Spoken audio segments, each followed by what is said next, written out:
कारमधून उतरताच प्रेमी युगल दिसले.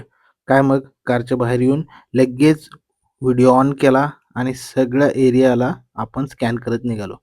पूर्ण एरियाचं व्हिडिओ शूटिंग झाल्यानंतर एक सेल्फी मोडमध्ये टर्न करून स्वतःचा व्हिडिओ घ्यायला सुरुवात केली.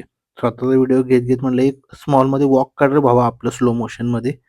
स्लो मोशनचं वॉक करून झाल्यावर थोडं वॉकला निघालो. म्हणलं थोडं खाऊया. इथं बसायला म्हणलं तर सगळी गर्दी. थोडंसं पुढं गेलो तर तिथे एक ताई होत्या. त्या वाऱ्याच्या दिशेने बॉटल फेकत होत्या आणि चेक करत होत्या परत येते का. असं करत करत इथं कचरा जमलाय. एवढा कचरा की आता तुम्हाला काय सांगू. भाऊ म्हणला भावाला जायचंय वॉशरूमला. आता भाऊ म्हणल्यावर सोबत तर जावंच लागते भावासोबत. मग आम्ही गेलो वॉशरूमला. आता तिकडे वॉशरूमला गेल्यानंतर तुम्हाला सांगतो एवढी घाण घाण घाण सगळीकडे घाण. जिथे बघेल तिथपर्यंत घाण. मला फक्त पर्यटकांना एकच रिक्वेस्ट करायची, तुम्ही जाताय तिथं घाण करू नका. आणि तिथं जे वेंडर्स आहेत त्यांना पण एक रिक्वेस्ट आहे की बाबा तुम्ही कचऱ्याचं मॅनेजमेंट करा, कुठंतरी कचरा व्यवस्थित ठिकाणी टाका.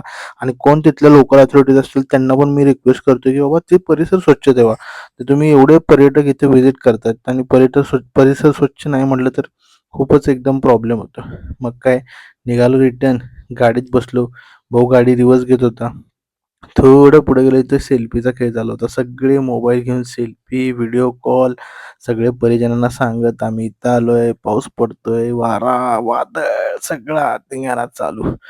आता इथं चिल्ल्या पिल्ल्याला घेऊन पण लोक आले होते. थोडं पुढे गेलो. राजस्थानचा राजा आम्हाला दिसला. आता त्या बिचाऱ्या वाळवंटातल्या प्राण्यातला इथं पावसात आणून हितवर फेऱ्या मारायला लागलेत लोक. लोक काय करतील याचा नेम नाही. ठीक आहे. पार्किंग कंट्रोल करण्यासाठी पण इथे यांची लोक आहेत.